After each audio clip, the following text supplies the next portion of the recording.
Good morning. Welcome to the King's Report News Hour for the 18th day of the 6th month in the 16th year of Chungi. And this is Tim Elder sitting in for the Second Kingdom, Chenru Kyungjin. Let's go see what's going on around the kingdom. And you know what? It looks like the heat wave that's been going on, especially in East Asia, may be over, at least, for now anyway. It's only July, so can't hope for too much, but anyway, right now in Chunkyung, Tennessee, it's 68 degrees, mostly sunny, getting up to 87 today. Humid with intervals of clouds and sunshine, a thunderstorm around this afternoon. And then Father's hometown of Cheongju in North Gyeongsang Province, Korea.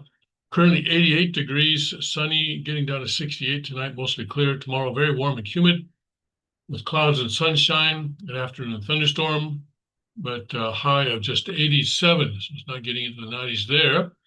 And then at the Cheongung Palace in Northeast Pennsylvania, currently 73, mostly cloudy, 86 for high today. Tonight, humid and thunderstorm in a couple of spots this evening, followed by low clouds, low of 69. And in Texas, even right now, 74, mostly cloudy, and a high today of 89, so missing the 90-degree mark there as well. Humid with times of clouds and sun, an afternoon thunderstorm in parts of the area, and then tonight 74, mostly cloudy and humid. In Suncheon, which of course has had those series of 95, 97, 98 degree temperatures recently, the low tonight is going to be 73 and the high tomorrow 88. So missing the high 90-degree mark there. Mostly cloudy tonight and then cloudy with heavy showers in the afternoon tomorrow. So I guess the rain is going to cool things down. And then at the Gunma Palaces in Japan, also currently 75, low of 69 tonight, tomorrow, very warm and humid with clouds and sunshine, high of 88. And then in Ilan, Taiwan, currently 82. Dropped about 5 degrees there suddenly, 82. And, okay, here we go, 95 tomorrow. All right, so Elon takes the prize today. Okay, everybody else is in the 80s for a high. All right, let's go to Father's words. And let's see here, where are we? Okay.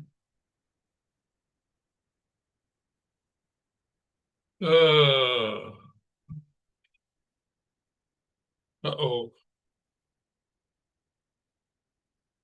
Uh-oh. Okay. Uh-oh. You'll see what I mean in just a minute. We're in the section on the true God. Okay. All right. Yeah, this is a tough one. We're gonna have to get our heads around this one. But all right. Anyway, let's go. Originally, how did God, who is absolute, the absolute one, how did he begin? Uh-oh.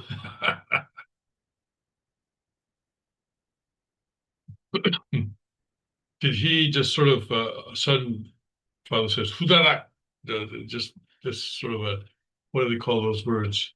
Anyway, the sound, all of a sudden, begin? Or aren't you curious?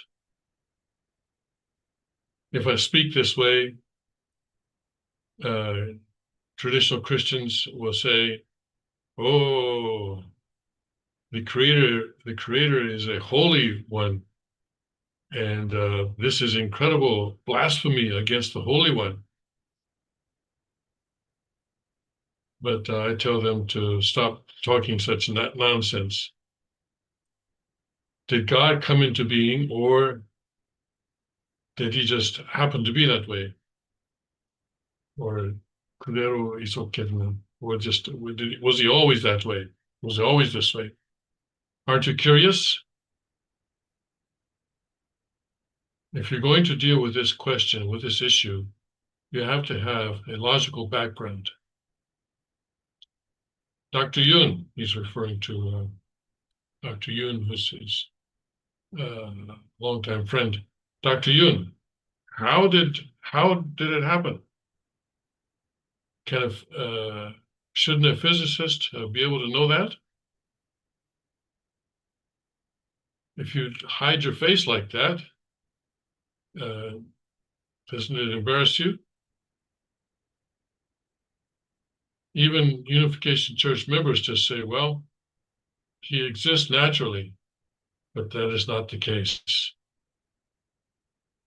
God must also develop. You have to say that, or that's what you have to say to be accurate. Yes. That's all we're going to do today.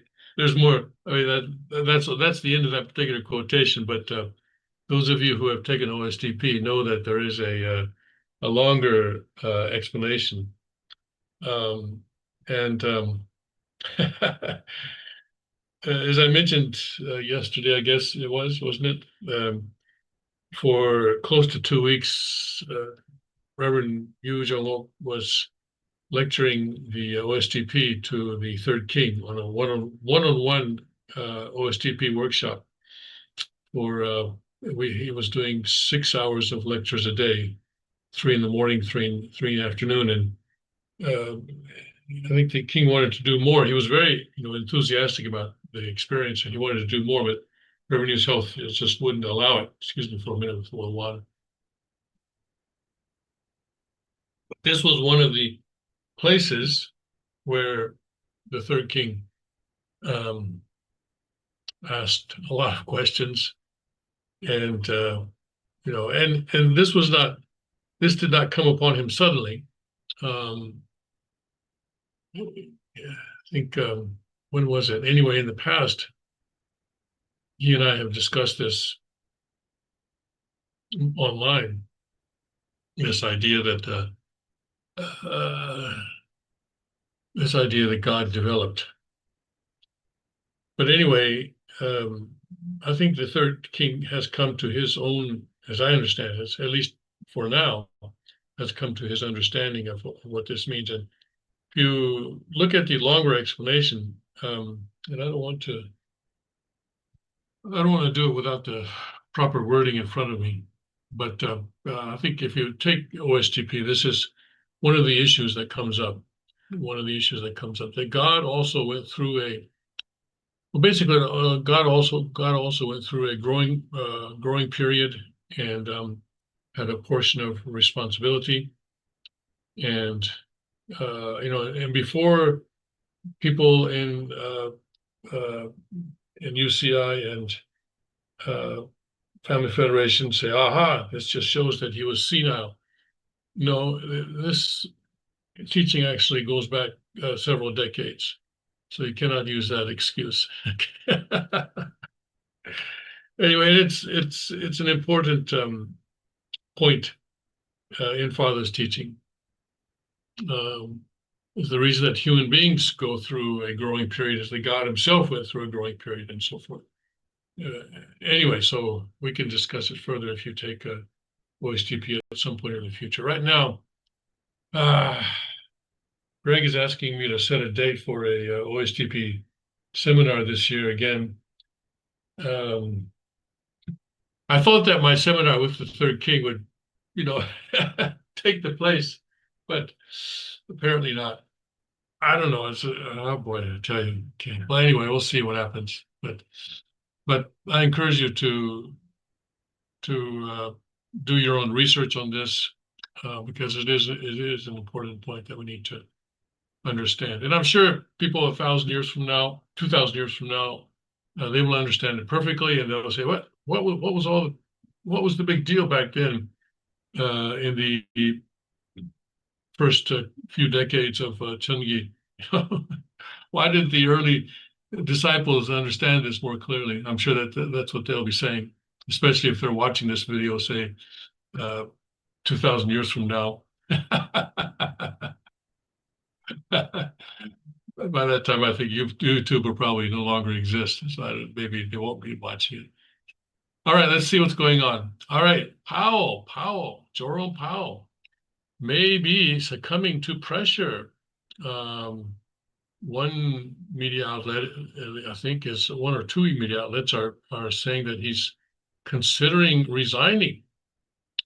And the pressure from President Trump is not his reason, but rather the pressure about the headquarters, the new headquarters of the Federal Reserve Board, which cost $2.5 billion, right? Seems like a big expense at a time when, we're trying to save money. But anyway, let's see here. A senior Trump administration official said Friday that Fed Chair Jerome Powell is considering resigning as pressure grows for an investigation into whether he lied to Congress about the central bank's Palace of Versailles renovation to its headquarters in Washington, D.C. Palace of Versailles, quotations there. But, we have to be careful about this because the reason that someone would leak this kind of information is what? Well, obviously, to put more pressure on Powell. So to bring about a kind of a self-fulfilling prophecy.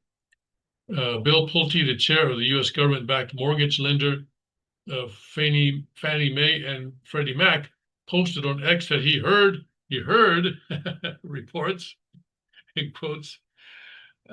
These people see that this is how they phrase it. I heard, I was in a bar the other day, and the guy next to me was saying, "This guy, he heard."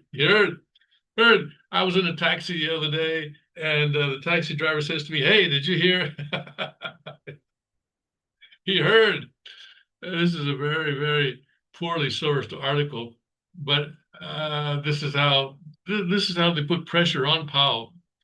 He heard reports of Powell wavering about finishing his term without providing any evidence. I think this will be the right decision for America, and the economy will boom, the former journalist and private equity titan said.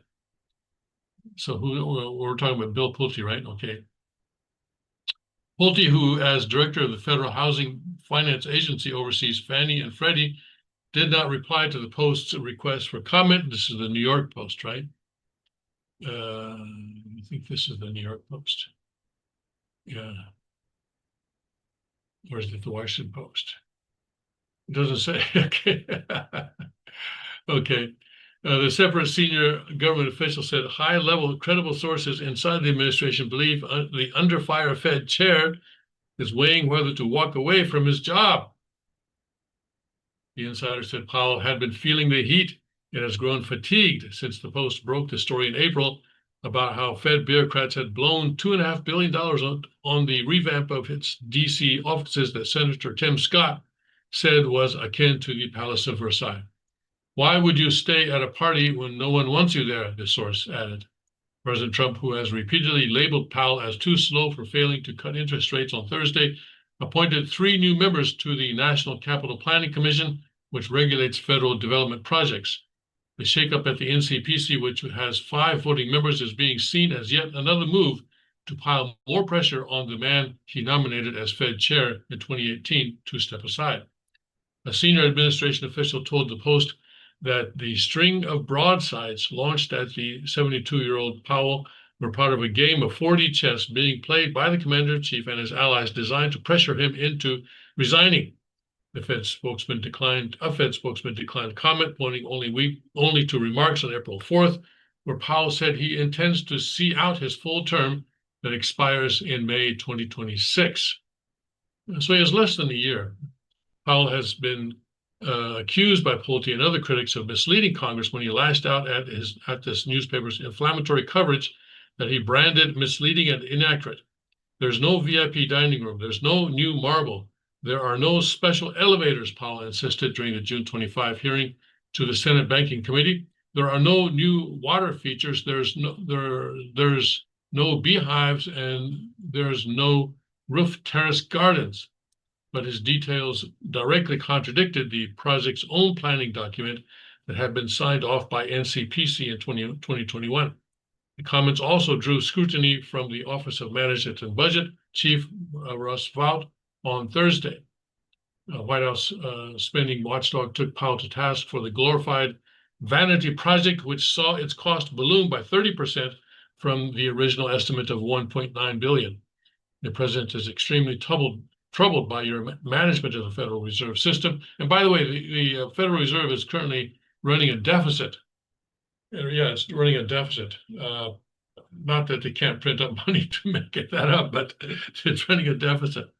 The president is extremely troubled by your management of the Federal Reserve System, Volt wrote in a letter to Powell, first obtained by the Post. I still don't know which Post this is, but does it say at the bottom? No, it doesn't. It doesn't say anywhere, does it?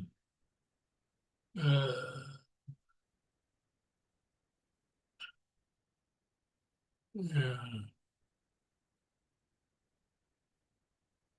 Doesn't say anywhere where this comes from.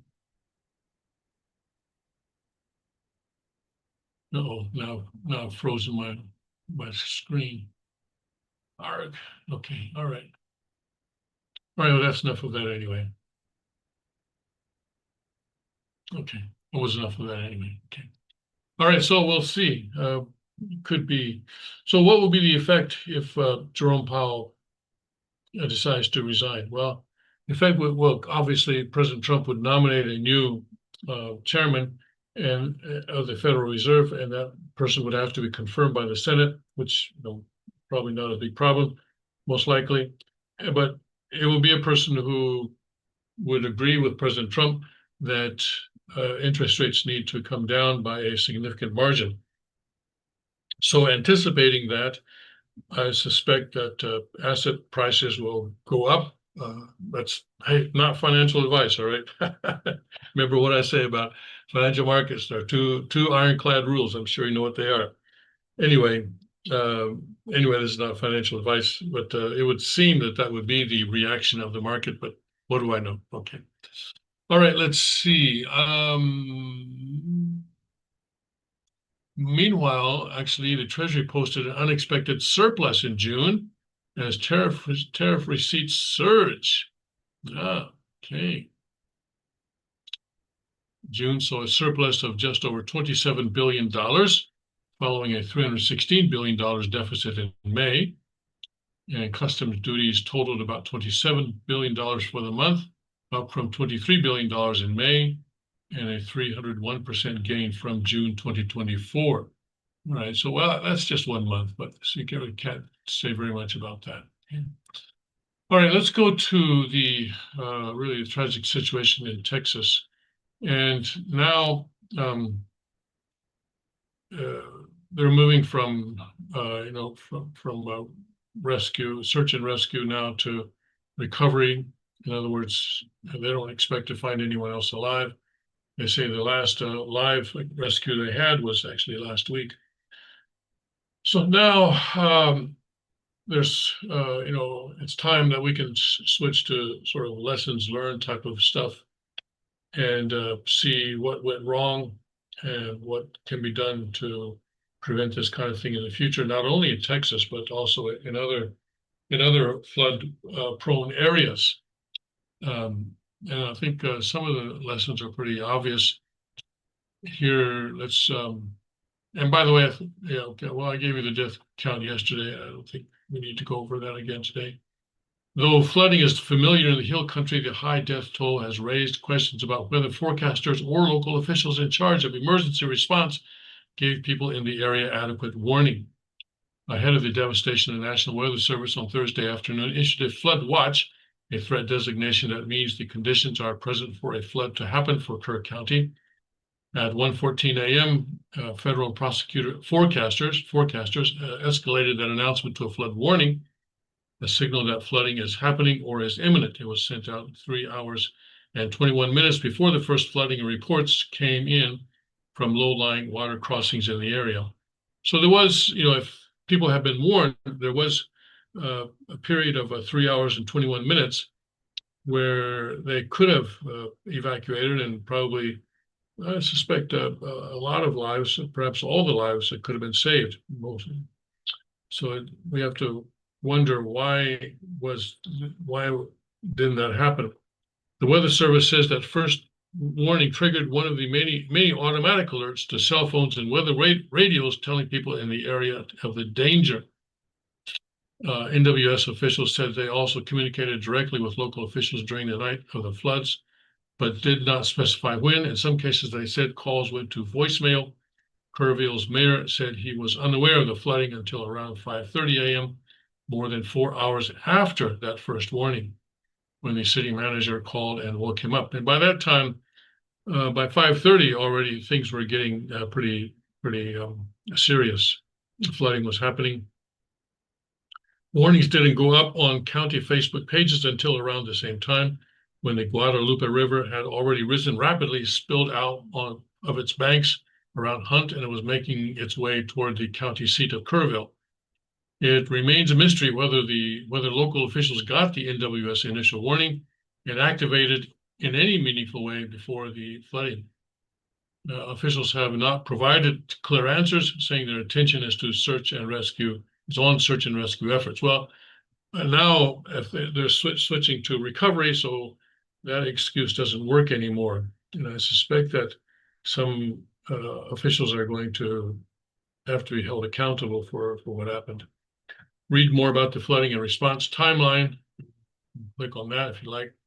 The very features that draw people to Texas Hill Country, the hills, multiple rivers, and rocky terrain, ideal for fishing or camping under the starry skies, also make it one of the most flood-prone areas of the country.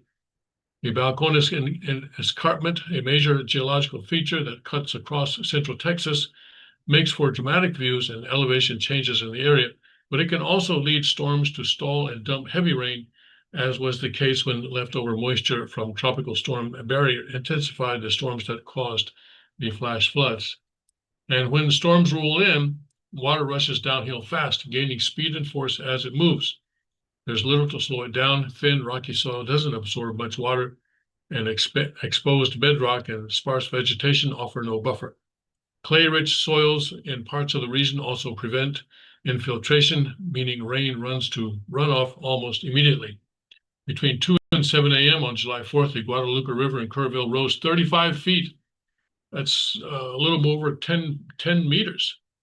That's a huge, so between 2 and 7 over a 5-hour period, going up 10 meters, according to a flood gauge in the area. Hydrologists say it's a recipe for catastrophic floods that has merited the area the nickname of Flash Flood Alley and has led to about 30 major flooding events of 20 feet or more in the cities of Kerrville, Hunt, and Comfort since 1966.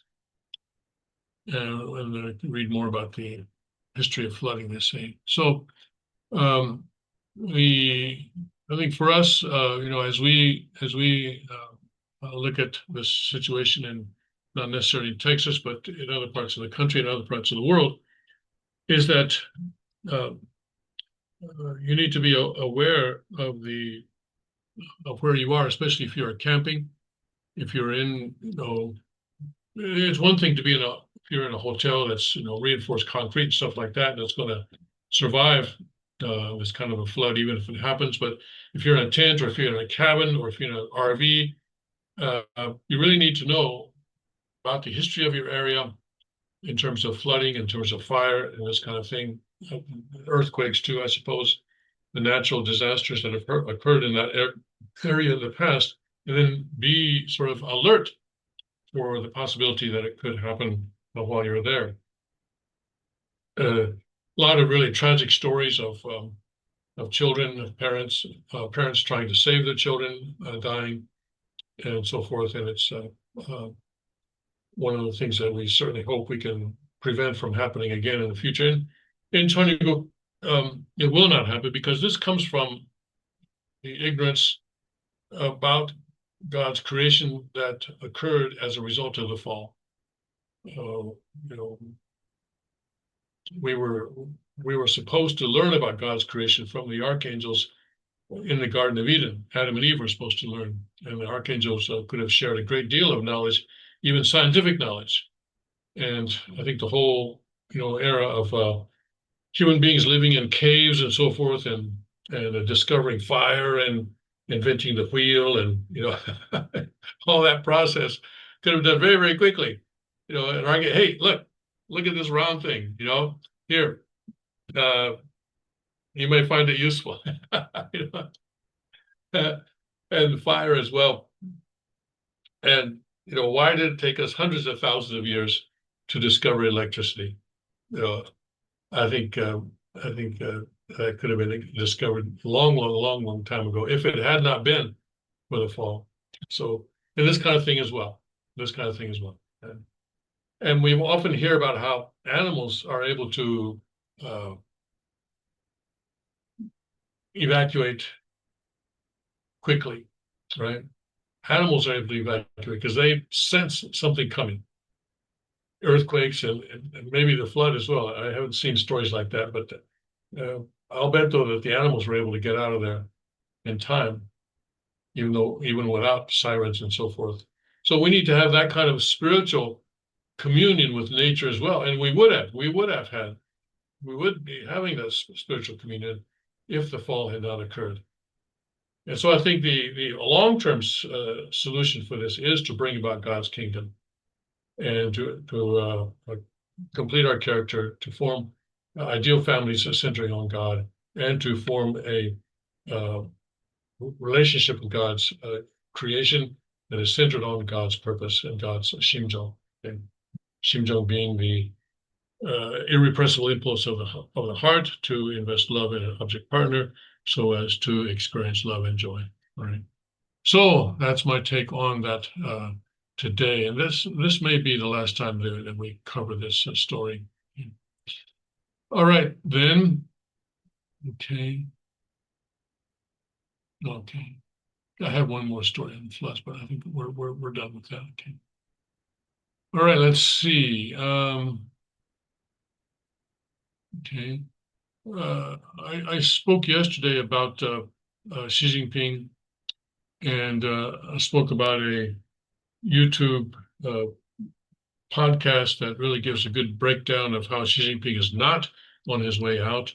And I think I have further evidence of that today. The South Korean president spoke to a journalist and was, I guess, published today, saying that he's going to invite Xi Jinping to the APEC summit in either October or November. And if South Korea obviously has good information on what's going on in China, well, relatively good information, as good as you can get, because it has sources not only in China but also in the United States and Japan. I think probably Japan has the best information.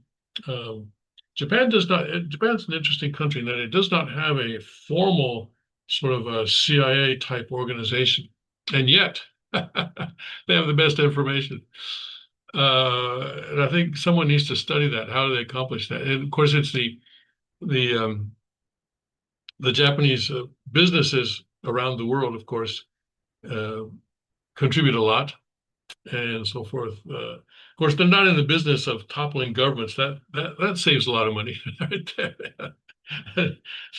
But I always found that very interesting, that Japan, although it does not have that kind of intelligence agency per se, at least internationally, domestically it certainly does, but internationally it doesn't really have that kind of thing, but they seem to always have the best information.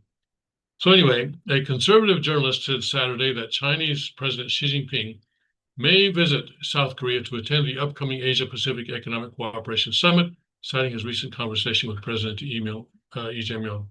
So if Lee Jae-myung had any inkling that Xi Jinping was on his way out, he might be a little bit more circumspect in actually making this. But it's clear from this report that Lee Jae-myung is assuming that Xi Jinping is going to be around in October and November. Chung Kyu-jae, a former editor-in-chief of the Korean Economic Daily, made the remarks in a video on his YouTube channel as he shared details of his luncheon meeting with Lee on Friday. South Korea will host this year's summit of the 21 APEC economies in Gyeongju, about 370 kilometers southeast of Seoul, between late October and early November. And meanwhile, Lee said he was undecided on whether he would attend China's military parade in September, which marks the 80th anniversary of its victory in World War II, according to Chung. So this is another indication that was given by the podcast that I mentioned, which asks the question: if Xi Jinping is no longer in charge of his military, if he's no longer controlling his military, why would he be inviting world leaders to a big military parade in September?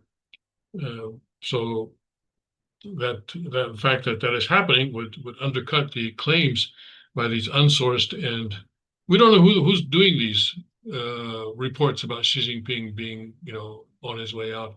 We have no idea who's actually doing that stuff because they don't show their face, they don't give their name, and I think it's as I've said many times, I think it's just made up stuff.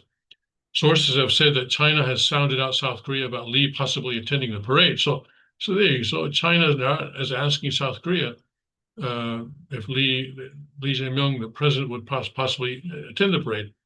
Former President Park Geun-hye attended the same event in 2015, despite Washington's displeasure. Okay, so that's the end of that story. Okay. All right. That's Lee Jae-myung, president, right there, second from left. All right, so more indication that Xi Jinping is probably doing quite well. Thank you. And the podcast that I mentioned, which the link to that is in the description of yesterday's King's Report, so you can look it up. The podcast indicated that the Chinese Communist Party actually likes these kinds of rumors. This was what the guy was pointing out, because it distracts from their actual problems, and also it gives the impression that, all we have to do to change the situation, to improve the situation in China, all we have to do is just change our leaders. So it gives the impression that the Chinese Communist Party can be reformed, which it cannot. So anyway, let's be careful of people who say things we like to hear, okay? Because it causes us to, to relax and put our guard down, and we cannot allow that to happen. All right, now let's go through this story. On the Federalist, it should be obvious by now that not everyone can become an American. And yeah, I mean, yes. If you studied the father's course, you know that he came to America in December 1971. He had been to America before in 1965, but he sort of moved here on a more permanent basis in 1971. 65 was just a visit. And he had trouble getting into the country because the immigration service, the U.S. Immigration Service at that time, said, wait a second, this guy's from North Korea. He must be a communist. And so father had to, and actually the American church and the Japanese and others also had to do some lobbying for him on his behalf in order for him to receive a visa that he could, a non-immigrant, I think at that time, or no, it was an immigrant visa at that time, I guess. But the thing, and I want to mention Senator Strom Thurmond, because I don't know exactly what he did, but, and this all happened before I joined the church, but I've always been told that Senator Strom Thurmond played an important role in getting father into the country in December 1971. Bless his heart. Of course, he's in spirit world now. But yes, so the point is, though, that back in those days, you could not come to America, you could not have an immigrant visa to America if you were a communist, or even if you were accused or thought to be a communist, they wouldn't let you in. What a difference 50 years makes, huh? And now it should be obvious that, yes, not everyone can become an American. All right. We have to reject the toxic multicultural ideology popular for many decades that degrades citizenship to mere process brutalism. Let's see if we can get this whole story. There we go. There is perhaps no greater issue in American life today than the debate over citizenship and national identity. And as I've been saying also, citizenship should be reserved for people who go through the legal process. Okay, so and I've advocated that we should go light on people who are, even though they came in to the country illegally, they have a job, they're paying taxes, or they own a business, they're hiring people, and if they own a business, it would have to be through someone else's name, but effectively owning a business. Um, and contributing to America. We need taxpayers. We need people who are paying taxes, especially Social Security now. Some people are saying it's not going to exist in 10 years. We need people who are paying into the Social Security system, especially as illegal aliens are not going to be able to take advantage of it. We should be saying, hey, great, you want to do that? Fine. Thank you for your contribution. But citizenship should be reserved for people who go through the legal process. So I don't just mean the debate over illegal immigration, which often serves as a kind of proxy for the underlying debate over what it means to be an American and preserve a distinctly American nation. Yes, we have to secure our border and put a stop to illegal immigration, but that's just part, and arguably a small part of a much larger and more difficult problem, which concerns American identity, national sovereignty, and cultural cohesion. I wrote last week that in America today, not everyone with citizenship is actually an American. To some, this might sound incendiary or extreme. Certainly, it violates the tenets of multiculturalism that have been ascendant in America for decades now, but it's actually just a straightforward observation of reality. So long as we understand that being an American means something more than merely securing legal documents or going through a neutral administrative process. Doing so might confer citizenship, but it will not make someone an American. Yeah, okay. I think during World War II, one way that they would find out if someone was a spy or not would be to ask them who won the World Series. If they couldn't answer, they were a spy.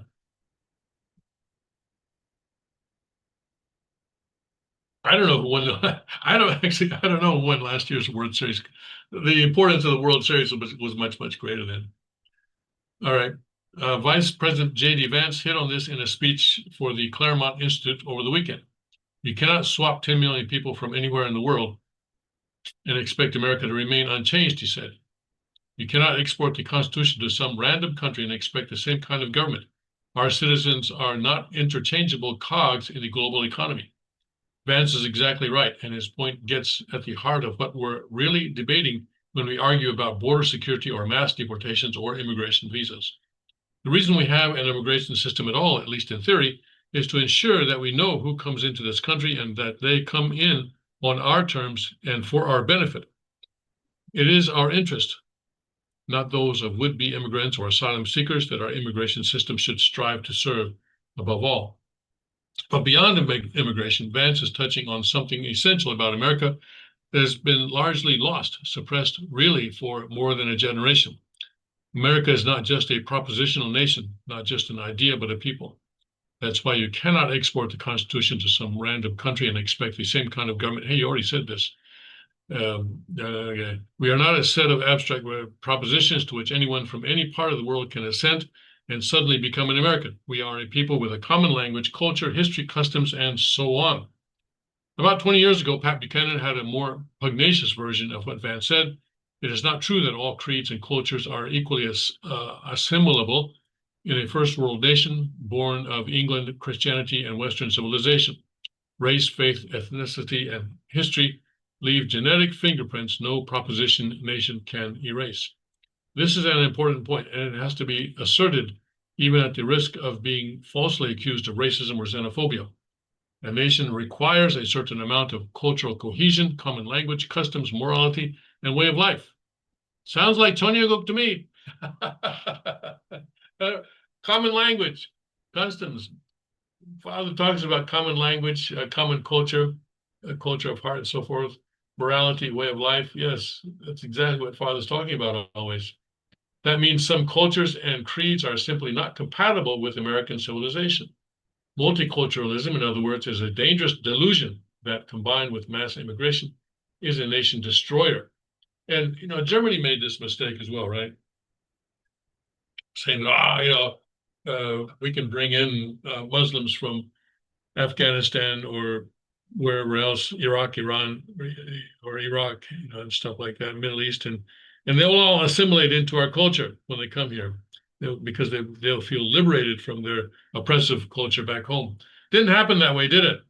Did not happen that way at all. Now, Sweden, I guess, are they still paying people to go back to their country? We read that sometime back. And while it's true that part of American heritage is a belief in the principles laid out in the Declaration of Independence, like all men are created equal, that apply universally to all people, it's totally wrong to claim that our national identity begins and ends with that set of principles, and that therefore anyone who adopts them is by definition an American. For one thing, not every creed and culture will accept the thoroughly Christian proposition that all men are created equal. And even if a foreigner did accept it in theory, that would still not be enough to make him an American if he had not also assimilated in all the other very much non-theoretical ways that are required to join a nation and become part of its people. Many people on the left don't seem to grasp this, or they cannot accept it. For them, citizenship in a narrow legal sense is all that matters. They cannot conceive of nationalism or national identity as anything but process neutralism. In this way, they are able to embrace multiculturalism and the misguided belief that religious or cultural differences aren't really all that important so long as one meets the minimum standard for legal status. There are places, of course, where Spanish, of course, is the main language, but there are also places in America where Korean is the main language, and it's possible for a Korean who cannot speak English to go to America and survive there, because he can open a business in a Korean dominated area where there is a large Korean population, and deal primarily, maybe only, with Korean speaking customers or clients, and buy a house from a Korean real estate agent, and all sorts of all this kind of thing. And these people, do they assimilate and become American? They don't know, but their children do. One of the one of the complaints, I guess you can say, of first generation Korean immigrants is that their children don't learn Korean, and this causes a problem in communication between parents and children. So the children do become Americans, don't they? Through, well, quite frankly, I was about to say school, but actually more so through television. Through television. Yeah. Bart Simpson was our children's primary English teacher.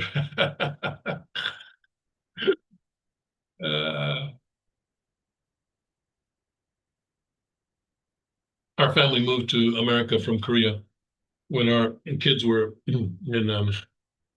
well, we had one in I guess we had two in middle school and one in elementary school. Is that right? Yeah, I think that's right. And they had to learn English. I hadn't been able to spend time with them in Korea to teach them English, much to the consternation of their teachers. What were you doing? You're the father. No, it's kind of, yeah. So, yes, a recent exchange, let's share this back. So I understand what this person is saying, but anyway, well, let's go through the rest of it first. A recent exchange in Britain illuminates this mode of thought on the left. Batya Ungar Sargon, the deputy opinion editor of Newsweek and a self-avowed Trump-supporting leftist. What? I'm sorry, what? Self-avowed Trump-supporting leftist? Okay, all right, that's what it says. Said in a recent debate that to question whether citizens of your country are incompatible with the values of your country because of their faith is disgusting. Are you sure you meant supporting? Anyway, okay. In her mind, there are no religious belief systems that might render some people incompatible with the West, and even to suggest so is somehow offensive. She was responding to earlier remarks by Matt Goodwin, who suggested that Islam is incompatible with the West. During the Q&A, Connor Tomlinson, a conservative commentator, challenged Ungar Sargon on the notion that it's disgusting to suggest Islam is incompatible with British culture, citing statistics about the overrepresentation of Pakistani men in sex crimes in the UK, as well as survey data showing that 3/4 of university-educated British-born Pakistani Muslims don't think the October 7th mosque attack on Israel really happened. 3/4 of university-educated British-born Pakistani Muslims don't think the October 7th Hamas attack on Israel really happened.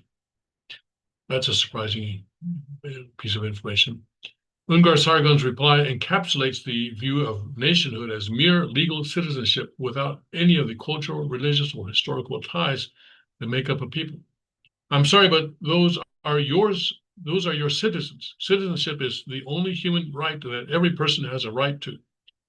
I'm not arguing that you don't have a cultural problem here in a certain subset of the citizenry of your country, but a country is made up of the people who live there who have that legal right. You need to work a lot harder on changing hearts and minds because you cannot simply say that a certain citizen of your country is not compatible.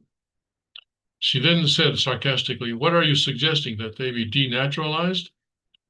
At this, the crowd erupted in applause. Undeterred, Ungar Sargon declared the notion was insane and that you do not have a democracy if you think you can denaturalize people based on their ideas. Ungar Sargon might be surprised to learn that here in America, you actually can denaturalize and deport foreigners based on their ideas, specifically on whether they misrepresented their views during the naturalization process, which includes questions about a person's past support for communism, among other things. But I guess that question is still there. I don't think it's nearly as important for the process as it used to be. Naturalization also includes a commitment to our Constitution and laws. The oath of allegiance that all foreign nationals must take before becoming naturalized includes the statement, "I will support and defend the Constitution and laws of the United States of America against all enemies, foreign and domestic." The point here is that we have codified in federal statute a defense mechanism, however rarely used these days, against foreigners who espouse ideas that are actually incompatible. Oops. It just got to pop up here. Hold on a second. Okay, here we go. Actually incompatible with American culture and government from ever becoming citizens. We do this because we understand that national survival requires a certain level of coherence, and that tolerance for foreign beliefs and ideas can only go so far. Ungar Sargon's hazy notion that it's disgusting or insane for a nation to insist on cultural coherence betrays a fundamentally degraded view of both citizenship and the nation. She is fundamentally wrong when she insists that a citizen of Britain or America cannot, by virtue of their citizenship, have views and beliefs that are incompatible with Western civilization. Of course they can. There are tens of millions of such people all across the West, and unless we stop allowing them in, we're going to lose our civilization and will deserve to lose it. Okay. All right, well, yeah, he says he does not want to be misrepresented as being racist or xenophobic. But, well, I think I'm more tempted to think of this in terms of how we build Cheon-Ilguk. Because Father also, talks about how if there had not been a fall, then everyone in the world would speak the same language, Adam's language, whatever that might be. And everyone would share the same sort of cultural traditions, for example. Not that, Father wanted everyone to become Korean. When he held the blessing in the United Nations headquarters building in New York, I think what was it, 2000 or 2001, he had all the couples wear their country's traditional costumes, for example. And he often enjoyed having Japanese members sing Japanese songs during entertainment and Americans singing American songs and so forth. So and by the way,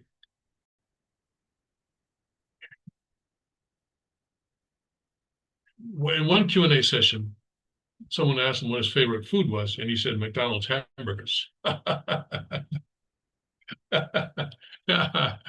Whoa, okay, in one Q&A session. I saw recently.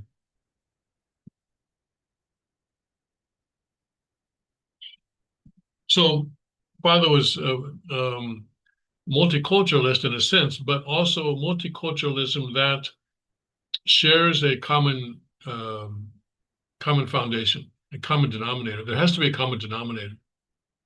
And that common denominator, of course, is language. And language implies culture. You cannot have the same language, but totally different culture. And for example, well, there are many countries that speak Spanish, but they all have slightly different cultures. And also their Spanish is slightly different from one country to another, right? Mexican Spanish is not the same as Cuban Spanish or Venezuelan Spanish and so forth. Although I don't speak Spanish, but that's what I'm told, that you can recognize a person's national origin by the Spanish, the way that they speak Spanish.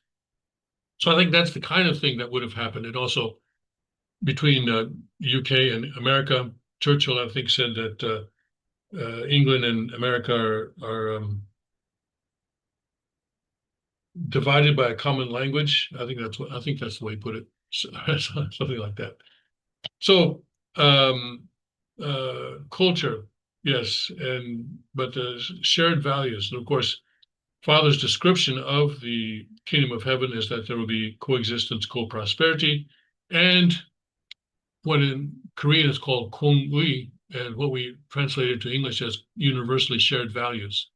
Kong-ui means a common righteousness. I guess common righteousness, it would be the more literal translation, and we call it universally shared values. But I think that's probably close. So universally shared values, right? So men raping boys is not good, for example. And when American troops went to Afghanistan or Iraq, this is one of the things that shocked them, that their Middle Eastern colleagues, shall we say, were openly raping boys, and there was nothing they could do about it. They were told by their military superiors not to interfere in this kind of thing, which was very difficult for them, I think, for them to endure. So yeah, there are different values. There are definitely different value systems in the world. Treatment of women, of course, is an obvious difference in value systems between Islamic societies and Christian societies. There are many differences like that.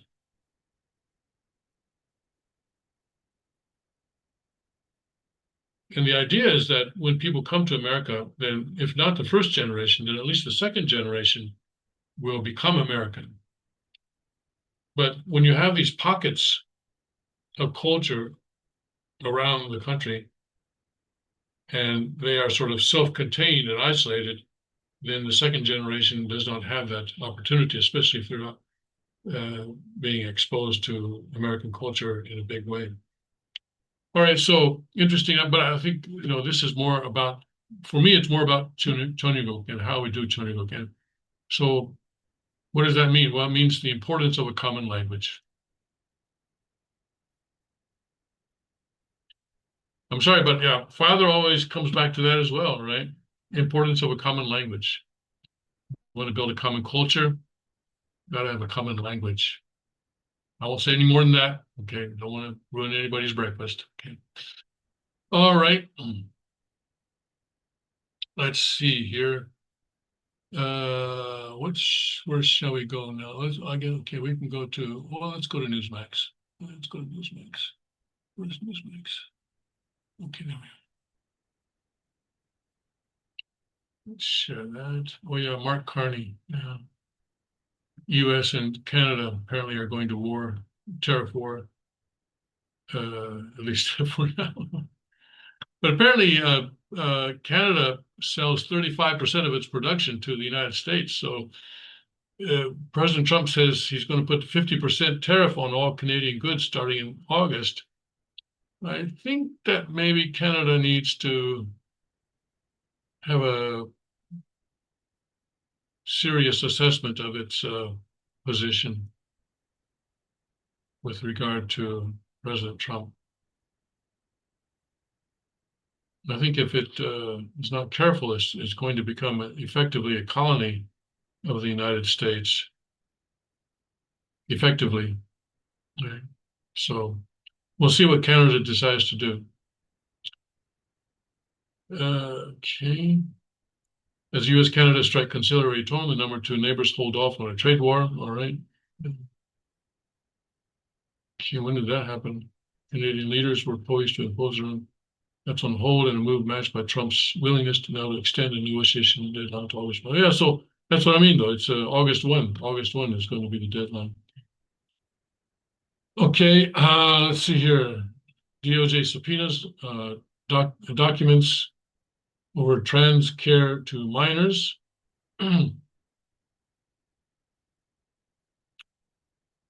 All right, and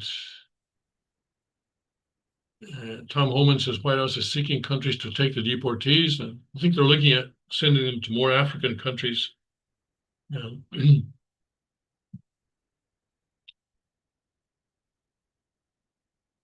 Okay. A new visa program for migrant workers. All right. Well, that means that there's a check on who they are. China decries U.S. tariffs as bullying. Of course, they would say that, yes. DOJ and Planned Parenthood defunding pause. The court said they have to pause. And State Department begins firing 1,350 employees, and apparently there was a lot of tears outside the State Department building on Friday. I think some babies are being thrown out with the bathwater. Some good people are being sacrificed as well, but because they're not using a scalpel here, they're basically using a blunt instrument to do this. But that's understandable, and I think it's unavoidable. Anyway, those people will make room for new people coming in if they decided to ramp up the staff again. Trump will speak with Brazilian president, okay, and Brazil vows to retaliate on the 50% tariff rate, okay. And we're coming up on the anniversary of the Butler, Pennsylvania situation. Tomorrow, actually, Sunday is that anniversary. Still a lot of questions to be asked, yes, to be answered. Okay. All right. Okay. Whitaker, Trump certainly will meet with Xi. So again, leaders are planning on meeting Xi Jinping, Trump as well. So sounds like he's still there.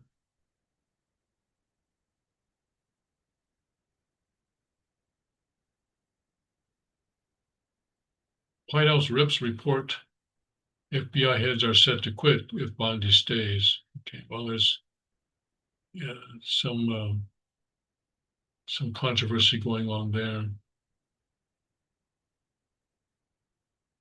Okay. All right.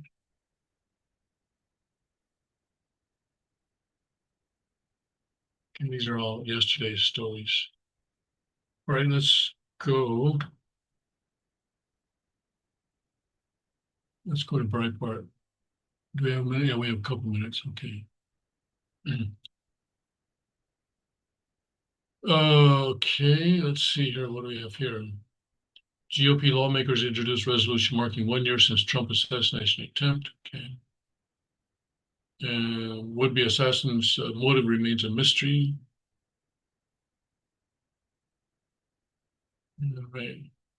And ICE agents find 10 migrant children on marijuana farm arrest, nearly 200 illegal aliens. So I guess some of those children who were brought into the United States unaccompanied, I guess, wound up on marijuana farms like this. Yeah.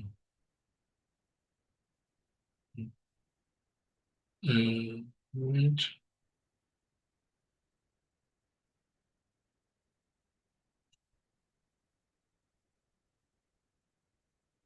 Cubans mark 4th anniversary of nationwide protest against communist rule. But without, without the rod of iron, these protests don't go anywhere, do they? They get suppressed and that's it.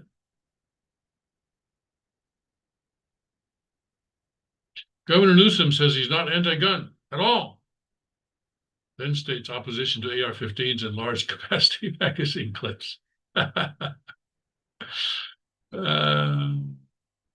Forked tongue, right? Forked tongue.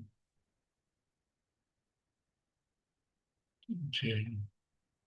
LA Mayor Karen Bass promises cash for illegals and ICE amid ICE enforcement.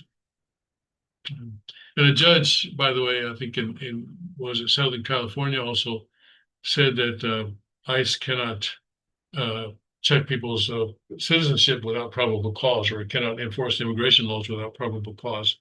So that's going to make, California a kind of a sanctuary area, at least for the time being. I guess for the ICE people, that's good because that's creates a concentration of targets for them. All right, I got to go. Tomorrow's Sunday, and so please enjoy your worship services. And then I will be back on Monday. God bless, Godspeed. May His kingdom come quickly.